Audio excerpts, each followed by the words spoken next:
Barbara had always admired the quaint little house her sister, Evelyn, had lived in for decades. Nestled in a picturesque, tree-lined neighborhood, the single-story home was more than just a piece of property, it was a repository of memories. Evelyn had purchased the house in the early 1970s when the neighborhood was still developing, and Barbara often visited, spending countless weekends there with her nieces and nephews. Evelyn's refusal to join the homeowners association was something of a family joke.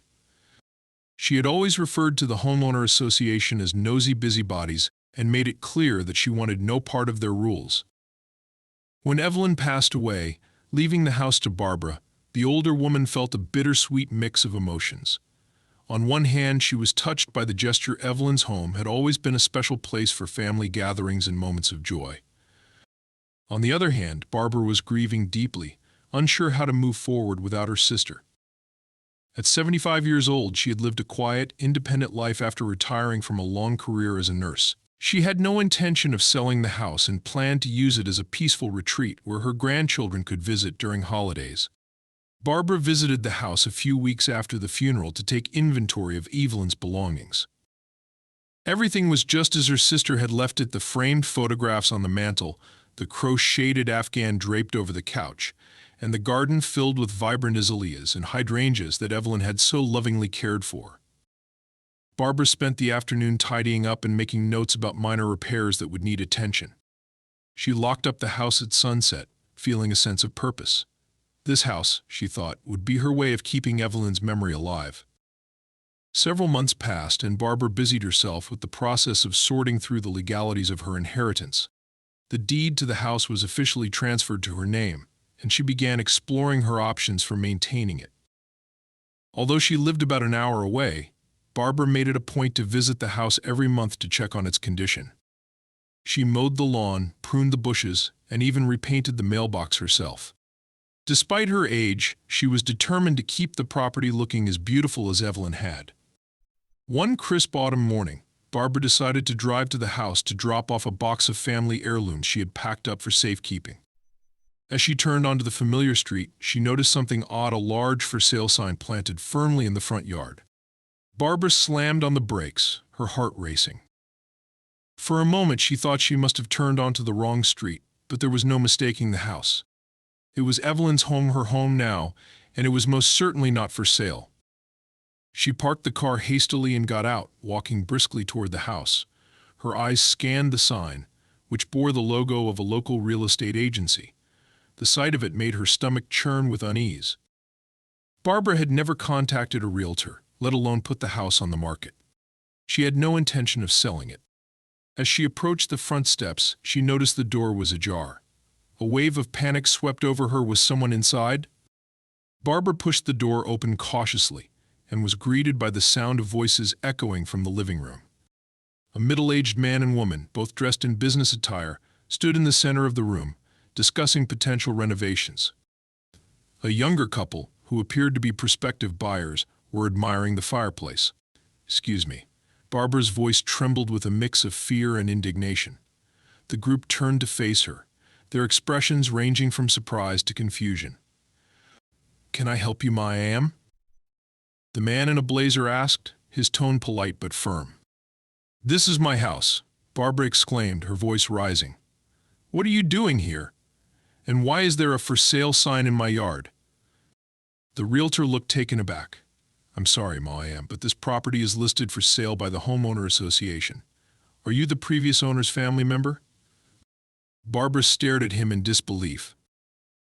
"I am the owner," she said emphatically. "This house was left to me by my sister, and I'm not even a member of the homeowner association." The young couple exchanged awkward glances and mumbled an apology before quickly exiting the house. The realtor, however, remained calm and professional. "You'll need to take this up with the homeowner association, ma'am. They're the ones handling the sale. I'm just the listing agent." Barbara felt her blood pressure rising.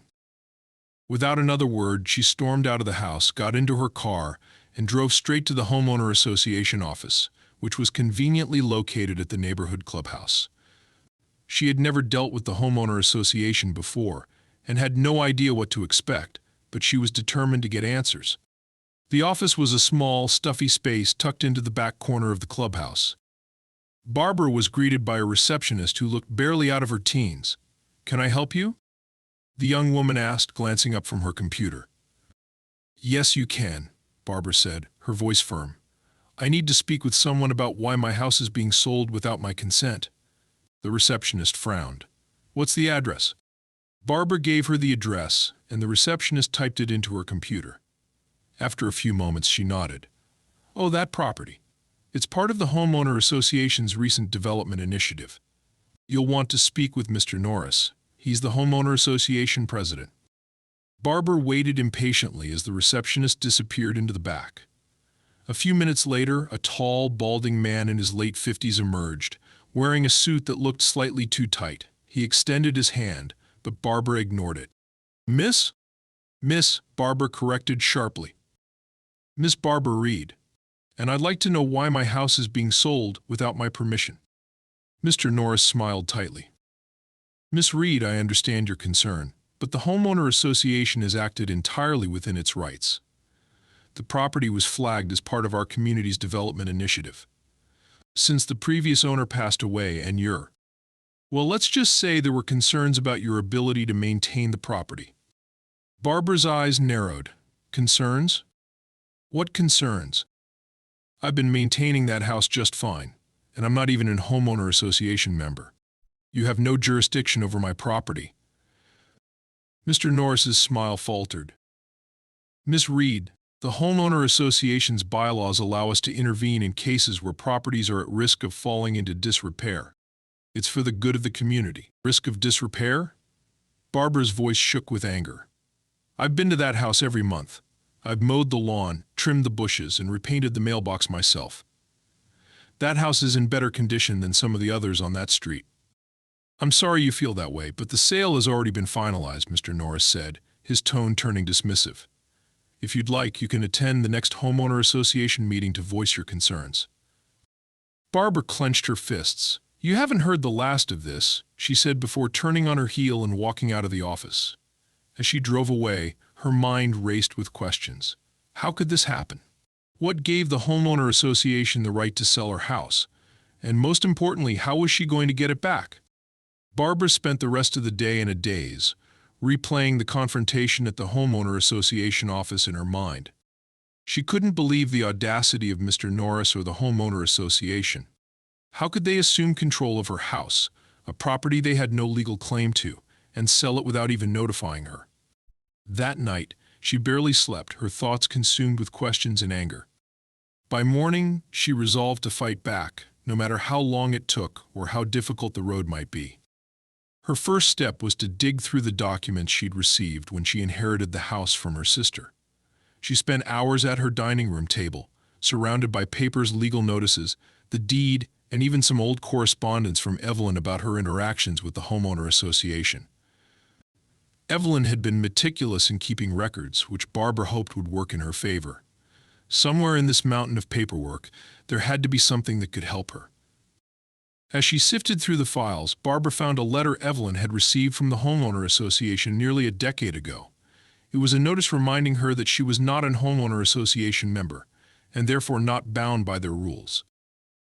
Barbara felt a small spark of hope.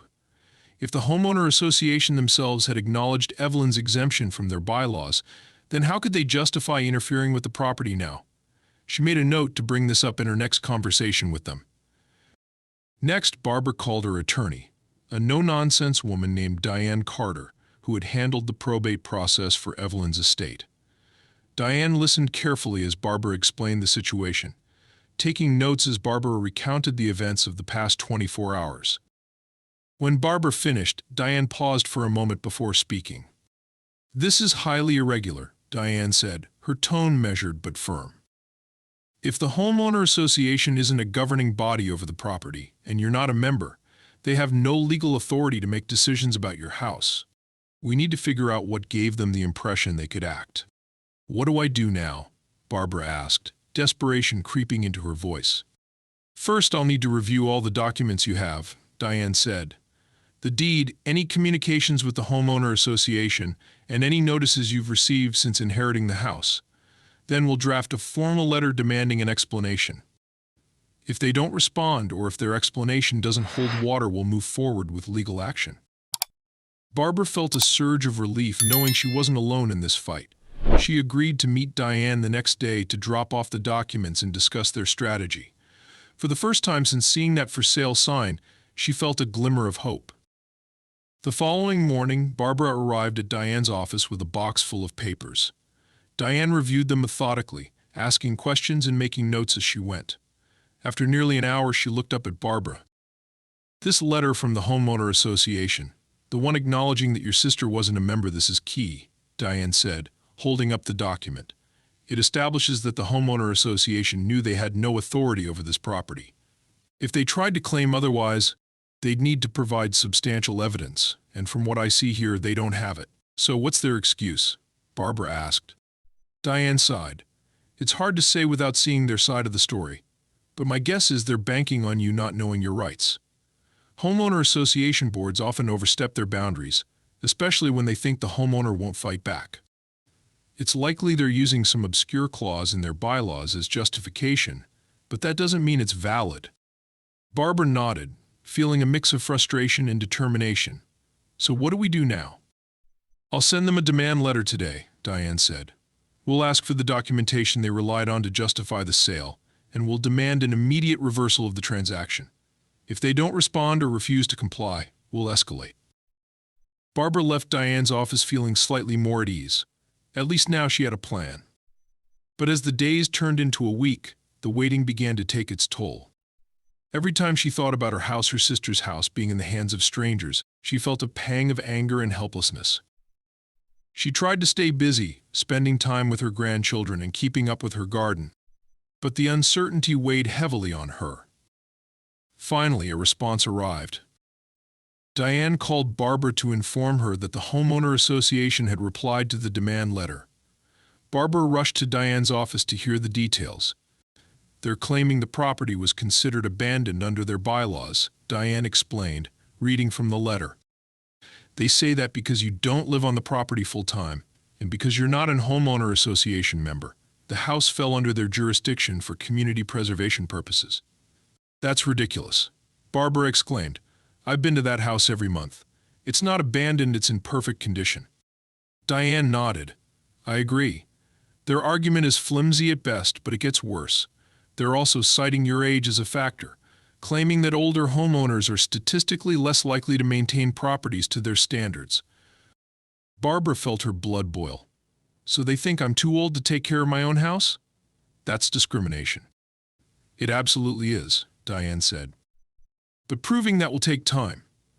For now, we'll focus on dismantling their claim that the property was abandoned. We'll need proof photos, receipts, anything that shows you've been maintaining the house regularly." Barbara spent the next several days gathering evidence. She found photos she had taken of the house and garden during her visits, receipts for the paint and gardening supplies she had purchased, and even a logbook where she had noted the dates of her trips to the house. She delivered everything to Diane, who compiled it into a comprehensive response to the homeowner association. In the meantime, Barbara couldn't shake the feeling that the homeowner association's actions weren't just about her house. She began talking to other residents in the neighborhood, some of whom were longtime friends of Evelyn. What she discovered was both alarming and enlightening. Several neighbors mentioned that the homeowner association had become increasingly aggressive in recent years, enforcing minor rules with heavy fines and pressuring older homeowners to sell their properties to developers. One neighbor, a retired schoolteacher named Clara, confided that she had been fined repeatedly for having non-standard shutters on her windows, even though the shutters had been there for decades. "It's like they're trying to push us out," Clara said, shaking her head. "They want younger, wealthier families who can afford to renovate and keep the neighborhood looking modern, but what about the rest of us? This used to be a community, not a business." Barbara shared her story with Clara and others, who were equally outraged. Together, they began discussing ways to challenge the homeowner association's overreach. Barbara realized she wasn't just fighting for her house, she was fighting for everyone in the neighborhood who had been bullied or mistreated by the homeowner association. By the time Diane submitted their response to the homeowner association, Barbara felt a renewed sense of purpose. She wasn't just a victim of an overzealous homeowner association board, she was an advocate for fairness and justice. Now, it was only a matter of time before the next battle began. Barbara's fight with the homeowner association escalated after Diane submitted their comprehensive response. The evidence Barbara had collected was irrefutable photos of the pristine garden, receipts for repairs, and detailed logs of her visits to the house all painted a clear picture the property was far from abandoned. Barbara hoped the homeowner association would admit their mistake and reverse the sale, but deep down she knew the battle was far from over. Days turned into weeks, and Barbara received no response from the homeowner association.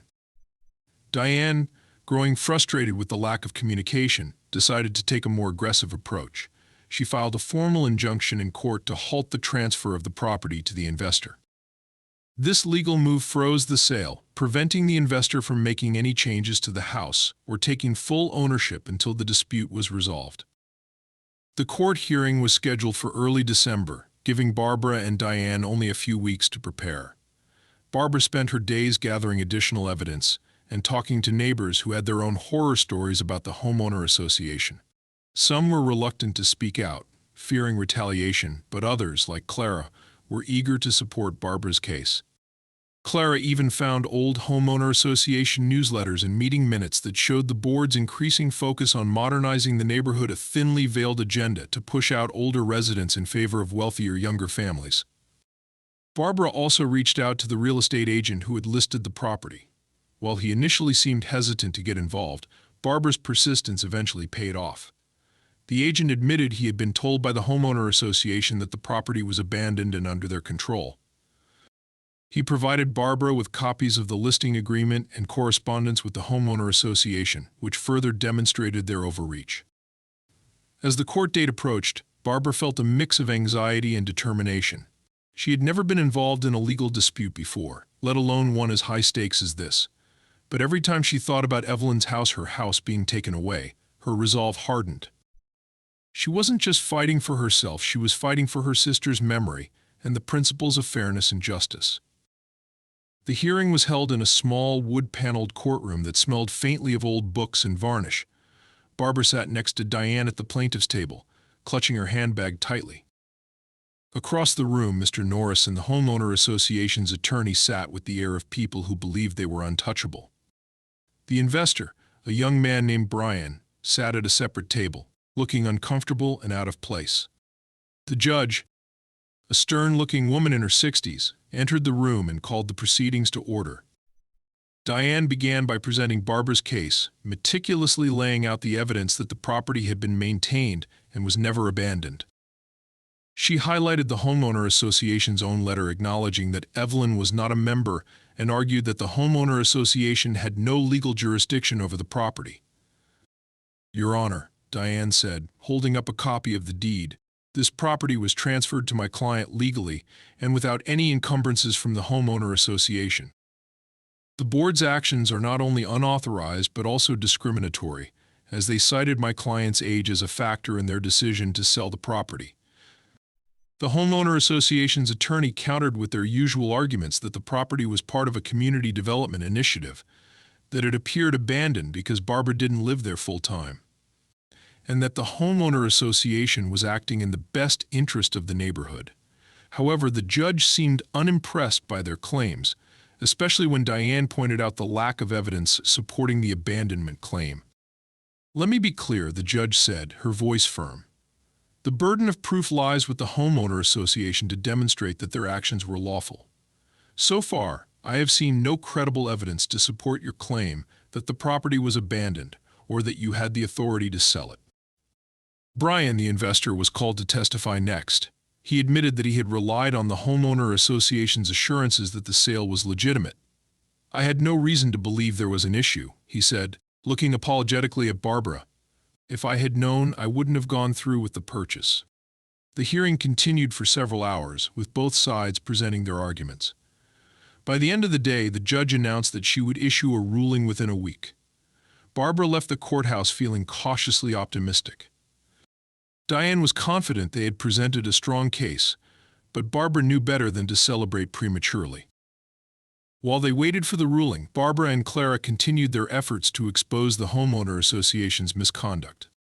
Clara organized a community meeting at the local library, inviting residents to share their experiences and discuss ways to hold the board accountable. Dozens of people showed up, many of them eager to vent their frustrations. Stories of arbitrary fines, heavy-handed enforcement of minor rules, and questionable financial practices painted a damning picture of the homeowner association. Barbara spoke at the meeting, sharing her own story and urging others to stand up against the board. "This isn't just about my house," she said, her voice steady despite the emotion welling up inside her. "It's about fairness, transparency, and protecting our rights as homeowners. If we let them get away with this, what's stopping them from doing it to someone else?" The meeting galvanized the community. Several residents volunteered to help Barbara and Clara investigate the homeowner association further, digging into public records and scrutinizing their financial statements. What they found was troubling unexplained expenses, conflicts of interest, and a pattern of targeting older homeowners with fines and lawsuits. It became clear that the board had been exploiting their authority for years, using intimidation and legal loopholes to further their agenda. When the judge's ruling finally came, it was a resounding victory for Barbara. The court declared the sale invalid and ordered the homeowner association to pay Barbara's legal fees. The judge also reprimanded the board for their overreach and warned them against further misconduct. Barbara felt a wave of relief wash over her as Diane handed her a copy of the ruling. She had won, but the fight wasn't over. With the support of her neighbors, Barbara filed a formal complaint with the state attorney general's office, requesting an investigation into the homeowner association's practices. The community also began organizing a campaign to replace the current board members with new leadership that would prioritize transparency and fairness. As Barbara walked through Evelyn's house that evening, she felt a renewed sense of purpose. The battle had been exhausting, but it was worth it. This house was more than just a building, it was a symbol of resilience and justice. Barbara knew there was still work to be done, but for the first time in months, she allowed herself to feel hopeful. Evelyn's legacy was safe, and Barbara was determined to ensure that no one else in the neighborhood would have to endure what she had. The days following the court's ruling were a whirlwind for Barbara. She had barely taken a moment to savor her legal victory when it became clear that her fight with the homeowner association was only the beginning. The ruling had invalidated the sale of her house and restored her ownership, but the community's deep-seated issues with the homeowner association's practices were far from resolved. Barbara, with her newfound confidence, felt a responsibility to help others in the neighborhood who had suffered under the board's oppressive rule. The first step came naturally. Barbara and her closest ally, Clara, worked together to spread the word about their next meeting at the library. What had started as a small gathering of disgruntled homeowners was rapidly growing into a movement. Clara tapped into her network of longtime residents, while Barbara contacted local media outlets to shine a spotlight on the homeowner association's misdeeds. Within days, the meeting became the talk of the neighborhood, and the anticipation was palpable. When the evening of the meeting arrived, Barbara was stunned to see the library's community room packed to capacity. Folding chairs had been set up to accommodate the crowd, but it wasn't enough. People lined the walls and spilled out into the hallway. The air buzzed with energy as residents exchanged stories of their experiences with the homeowner association. Barbara recognized faces from all walks of life: retirees, young families, and even renters who had felt the homeowner association's overreach in other ways. Clara kicked off the meeting with a brief introduction, thanking everyone for coming. "We're here because we've had enough," she said, her voice strong and clear. "Enough of the intimidation, enough of the intimidation, enough of the unfair fines, and enough of the power plays. It's time for change." She handed the microphone to Barbara, who took a deep breath before addressing the crowd. "I want to start by thanking all of you for your support," she began. "What happened to me, what the homeowner association tried to do to my house, was a violation of my rights. But I've come to realize that my story is just one of many, and together we can make sure it never happens again." Barbara shared her journey, from discovering the for sale sign in her yard to the court's ruling in her favor. She spoke about the evidence she had gathered, the community members who had come forward to help, and the strength she found in standing up for what was right. As she spoke, she could see the determination growing in the faces of the audience. Her story wasn't just a cautionary tale, it was a rallying cry. When Barbara finished, the room erupted in applause. One by one, other residents began sharing their own experiences. An elderly man named George recounted how the homeowner association had fined him thousands of dollars for unauthorized landscaping because he had planted a small vegetable garden in his backyard. A single mother named Lisa described how she was forced to repaint her house twice in 1 year because the board had decided the approved color palette had changed.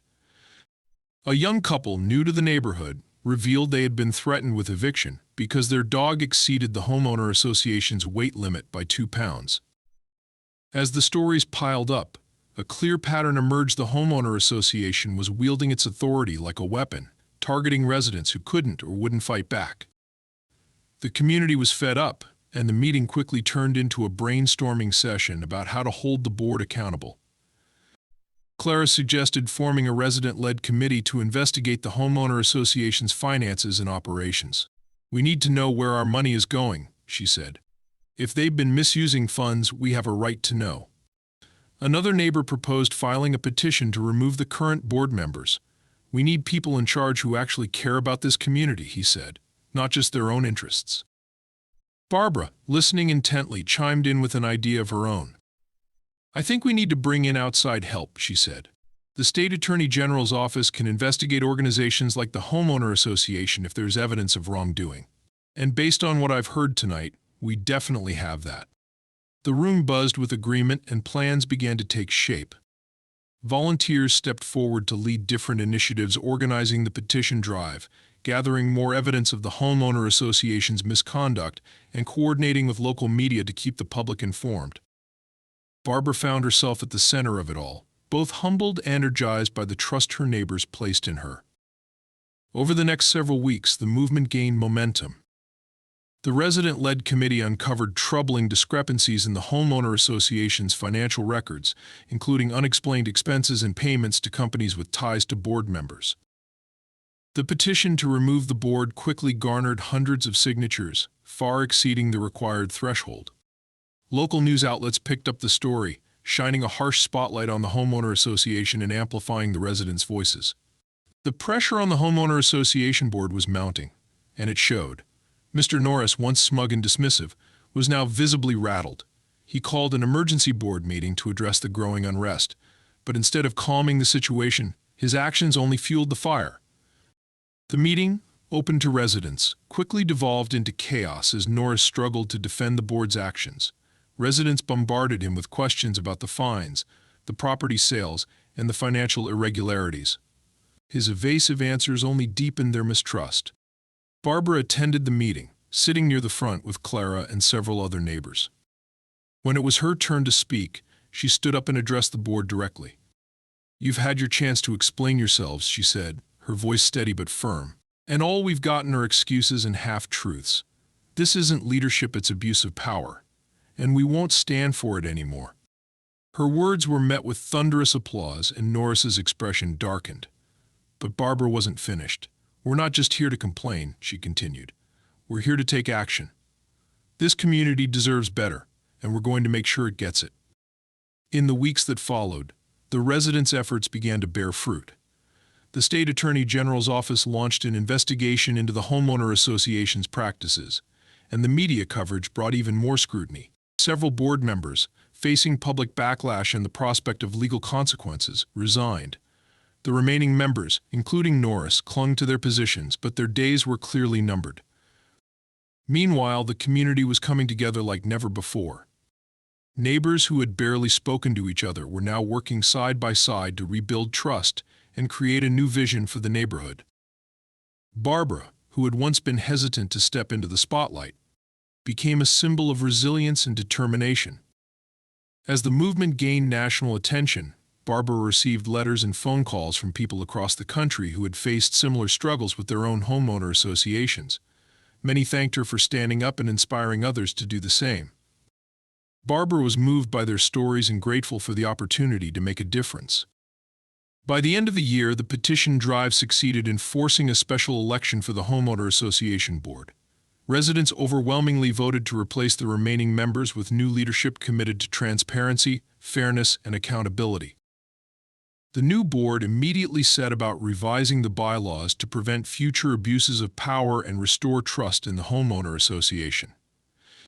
For Barbara, the victory was deeply personal. She had fought not just for her house, but for the values her sister Evelyn had always cherished: community, integrity, and justice. Standing in the garden of her reclaimed home, Barbara felt a sense of peace she hadn't known in months. The fight had been long and difficult, but it was worth it. Together, she and her neighbors had reclaimed their community and their dignity. The morning after the special homeowner association board election, Barbara sat in her sister Evelyn's favorite rocking chair on the front porch of the house that had caused so much turmoil in her life. The early sunlight cast golden hues over the garden, illuminating the hydrangeas and azaleas Evelyn had tended to with such care. For the first time in months, Barbara felt a profound sense of peace. The battle for her house was finally over, and justice had prevailed not just for her but for the entire community. The newly elected Homeowner Association Board wasted no time getting to work. Comprised of residents who had been vocal during the upheaval, the board pledged to restore transparency and fairness to the neighborhood.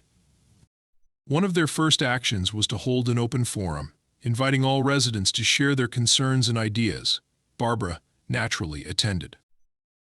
The forum was a stark contrast to the hostile meetings presided over by the previous board. Gone were the dismissive attitudes and evasive answers. In their place was a genuine desire to listen and collaborate. Barbara sat near the front with Clara, who had been instrumental in organizing the movement. The room was filled with neighbors who had once felt powerless but now carried a renewed sense of agency. One by one, residents stood to speak. They raised issues about outdated rules, excessive fines, and the lack of communication that had plagued the community for years. The new board members took notes, asked questions, and promised to review every policy. Barbara felt a swell of pride as she watched her neighbors take control of their community's future. When it was Barbara's turn to speak, she stood slowly, feeling the weight of everyone's attention. "I want to thank all of you," she began, her voice steady but filled with emotion. "When I first realized what the old board had done to my house, I felt completely alone. But over these past months, you've shown me that this is more than just a neighborhood, it's a community. And together, we've proven that we're stronger than any injustice." The room erupted in applause, and Barbara sat down, her cheeks flushed. She had never been one to seek the spotlight, but this moment felt right. It was a culmination of everything she had fought for, and she knew Evelyn would have been proud. As the weeks passed, the community began to heal. The new board established a task force to review the homeowner association's bylaws, ensuring that no future board could misuse their authority as the previous one had. They also launched a financial audit, uncovering years of mismanagement and conflicts of interest. Barbara wasn't surprised to learn that some of the previous board members had been funneling money into personal projects under the guise of community improvements. The findings were handed over to the State Attorney General's office, which continued its investigation into the old board's activities. For Barbara, the changes were more than just symbolic. One afternoon, she received a letter from the new Homeowner Association president, a kind, earnest man named James, who had been a vocal advocate during the movement. The letter informed her that the board had formally apologized for the ordeal she had endured and offered to cover the costs of any repairs or improvements she wanted to make to the house. Barbara was touched by the gesture but declined the offer. "The house is perfect as it is," she told James when they met in person. "All I need is for this community to thrive." Her focus shifted to rebuilding her garden, a task that brought her immense joy and a sense of connection to Evelyn. She spent hours planting new flowers, pruning bushes, and even installing a small stone pathway that wound through the yard. Neighbors often stopped by to admire her work, and Barbara found herself forming friendships she hadn't expected. The house, once a symbol of conflict, had become a gathering place where the community could come together. But Barbara's journey wasn't just about personal healing. She felt a responsibility to ensure that no one else would have to endure what she had. Working with Clara and other residents, she helped establish a neighborhood advocacy group within the homeowner association. The group's mission was to provide support and resources to any homeowner facing disputes or challenges, offering everything from legal advice to mediation services. One of the group's first cases involved an elderly couple, the Petersons, who had been fined repeatedly under the old board for minor infractions. With the advocacy group's help, the fines were overturned, and the couple was able to restore their faith in the community. Seeing the relief on their faces reminded Barbara why she had fought so hard in the first place. The turning point for Barbara came on a sunny Saturday morning, when the neighborhood held its first ever community celebration day. The event was organized by the new Homeowner Association Board as a way to bring residents together and celebrate the changes they had accomplished. Barbara was invited to speak as a guest of honor, a role she accepted reluctantly but with gratitude. Standing on a small stage in the community park, Barbara looked out at the crowd. Families were laughing, children were playing, and the air was filled with the scent of barbecue and freshly cut grass. It was a scene that felt worlds away from the tense, divided neighborhood she had encountered months earlier. When I first came to this neighborhood, Barbara began, her voice carrying over the crowd. It was under circumstances I wouldn't wish on anyone.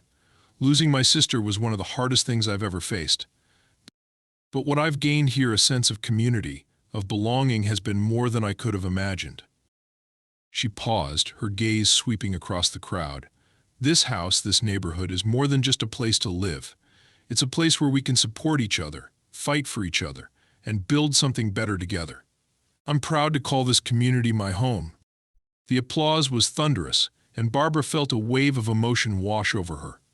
She stepped down from the stage, greeted by neighbors who wanted to thank her, hug her, or simply shake her hand. The connections she had forged were genuine, built on mutual respect and a shared commitment to justice.